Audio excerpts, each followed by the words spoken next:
જય શ્રી કૃષ્ણ મિત્રો, હું અત્યારે કસ્ટમરના ઘરે આવી ગયો છું. 3 કિલોવોટની સાઇટ છે અને અહીંયા પોલીકેબનું ઇન્વર્ટર લગાડેલું હોય બંધ થઈ ગયું છે. પોલીકેબના ઇન્વર્ટરમાં વાંધો છે કે ડીસીડીબીમાં વાંધો છે એ આપણે આજે ચેક કરવાનું છે.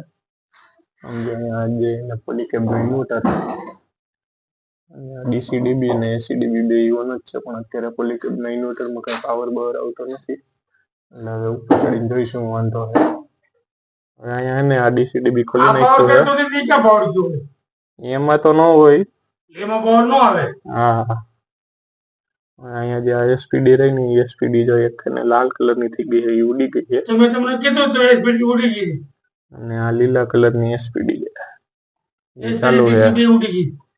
અને આ એમસીબી માં છે ને નીચે ભડકો થઈ ગયો છે, બળી ગઈ છે, એટલે એમસીબી લગભગ ખરાબ છે. જો ડીસીડીબી આપણે ચાલુ કરી રહ્યા અને અહીંયા હું તમને દેખાડી દઉં. આ છે ને પ્લસમાં ચડા નાખ્યો અને મીટરમાં માઇનસમાં ચડા નાખ્યો. અહીંયા 270 વોલ્ટેજ આવે છે એમસી પર સુધી, પણ આ ઇન્વર્ટરમાં ચાલુ નથી થતું. હવે અહીંયા તમે જોઈ શકો છો, આ જેનું એક એસપીડી હતી ને એસપીડી ઉડી ગઈ હતી. એની જગ્યાએ હું અત્યારે નવી એસપીડી લઈ આવેલો છું, કેમ કે મારી પાસે એકાદ બે સ્ટોકમાં પડેલી જ હોય, એટલે એસપીડી મેં અત્યારે નાખી દઉં છું તેમાં. અને જો એસીડીબી કે ડીસીડીબીમાં એસપીડી ઉડી ગઈ હોય ને તો એનાથી કંઈ પ્રોબ્લેમ નથી આવતો, પણ આ તો એસપીડી હોય તો નાખી દેવી સારી.